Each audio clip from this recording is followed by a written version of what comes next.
नमस्कार. साप्ताहिक महाराष्ट्र या विशेष कार्यक्रमात मी विनायक घोडे आपलं स्वागत करतो. घेऊयात आढावा महाराष्ट्रातल्या ठळक घडामोडींचा. स्वित्झर्लंडमधल्या दावोस इथं झालेल्या जागतिक आर्थिक परिषदेत भारताचं आर्थिक शक्तिस्थान असलेल्या महाराष्ट्रानं पुन्हा एकदा आपलं वर्चस्व सिद्ध केलं. या परिषदेत विक्रमी सामंजस्य करार करून महाराष्ट्रानं जागतिक गुंतवणूकदारांचा विश्वास संपादन केला. पाहूया याविषयीचा हा वृत्तांत.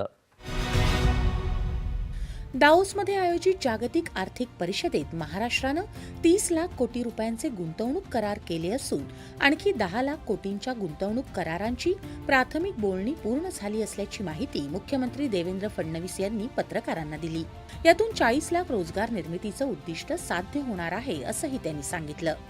या करारांपैकी 83% करारांमध्ये थेट परकीय गुंतवणूक असून एकूण 18 देशांमधून महाराष्ट्रात ही गुंतवणूक येणार आहे.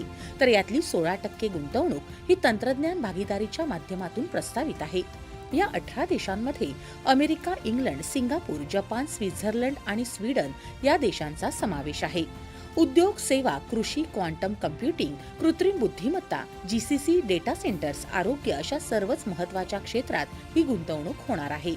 सामंजस्य करार प्रत्यक्षात परावर्तित होण्याचा दर 75% आहे असंही मुख्यमंत्री म्हणाले. कोकण तसंच मुंबई महानगर प्रदेशामध्ये 22%, विदर्भात 13% तर राज्याच्या इतर भागात 50% गुंतवणूक होणार आहे. टाटांसोबत देशातली पहिली इनोव्हेशन सिटी मुंबईजवळ तयार केली जाणार असून येत्या 6 ते 8 महिन्यात याचं सविस्तर नियोजन होईल असं मुख्यमंत्र्यांनी स्पष्ट केलं. दाओसमध्ये उमटलेला हा महाराष्ट्राचा ठसा येणाऱ्या काळात राज्याच्या विकासाला नवी दिशा देणारा ठरेल यात शंका नाही. आशियातला सर्वात मोठा विकेंद्रित सौर ऊर्जा कार्यक्रम राबवून महाराष्ट्रानं नवी यशोगाथा रचली आहे.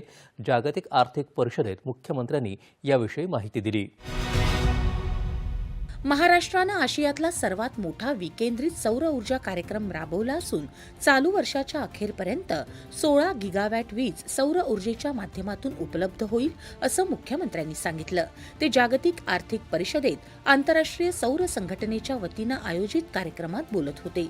यावेळी मुख्यमंत्र्यांनी रूफटॉप सोलर, सौर पंप, अब्जावधींची वीज खर्च बचत, कार्बन उत्सर्जनात झालेली मोठी घट तसंच सौर ऊर्जा, बॅटरी स्टोरेज आणि पंप स्टोरेजद्वारे भविष्यात राज्य तसंच राष्ट्रीय वीज ग्रीड स्थिर करण्याच्या योजनांविषयी विस्तृत माहिती दिली.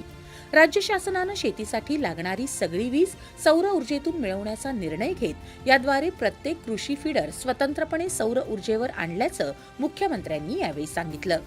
सौर ऊर्जा कार्यक्रमामुळे होणारी कार्बन उत्सर्जन कपात ही 300 कोटी झाडं लावण्याइतकी आहे.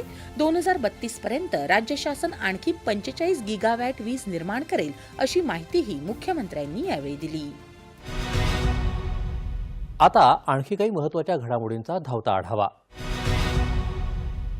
हिंददी चादर गुरु तेग बहादूर साहिबजी यांचं बलिदान मानवी मूल्यांसाठी होतं. त्यातून आपल्याला सत्य, धर्म आणि मानवी मूल्यांच्या रक्षणासाठी निर्भीडपणे उभं राहण्याची प्रेरणा मिळते असं मुख्यमंत्र्यांनी सांगितलं.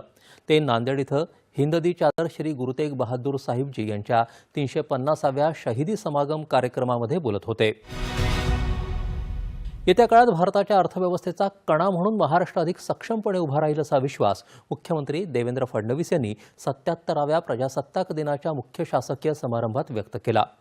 महाराष्ट्र गतिशील राहील आणि संविधानाच्या बळावर सातत्यानं प्रगतीकडे झेपावत राहील असंही ते म्हणाले. संविधानानं दिलेल्या न्याय, अधिकार आणि स्वातंत्र्याची जाणीव ठेवून प्रजेला केंद्रस्थानी ठेवणं हेच खरं प्रजासत्ताक असं उपमुख्यमंत्री आणि ठाणे जिल्ह्याचे पालकमंत्री एकनाथ शिंदे यांनी सांगितलं. ते प्रजासत्ताक दिनानिमित्त ठाण्यात झालेल्या मुख्य शासकीय सोहळ्यात बोलत होते. राज्यातल्या शाळांमध्ये त्रिभाषा धोरण निश्चित करण्यासंदर्भात शिक्षणतज्ज्ञ डॉक्टर नरेंद्र जाधव यांच्या अध्यक्षतेखालील गठीत समितीला 5 जानेवारी ते 4 फेब्रुवारी 2026 या कालावधीसाठी मुदतवाढ देण्यात आली आहे. शालेय शिक्षण विभागामार्फत याबाबतचा शासन निर्णय जारी करण्यात आला आहे. या होत्या महाराष्ट्रातल्या गेल्या काही दिवसातल्या ठळक घडामोडी. पुन्हा भेटूया शुक्रवारी. नमस्कार.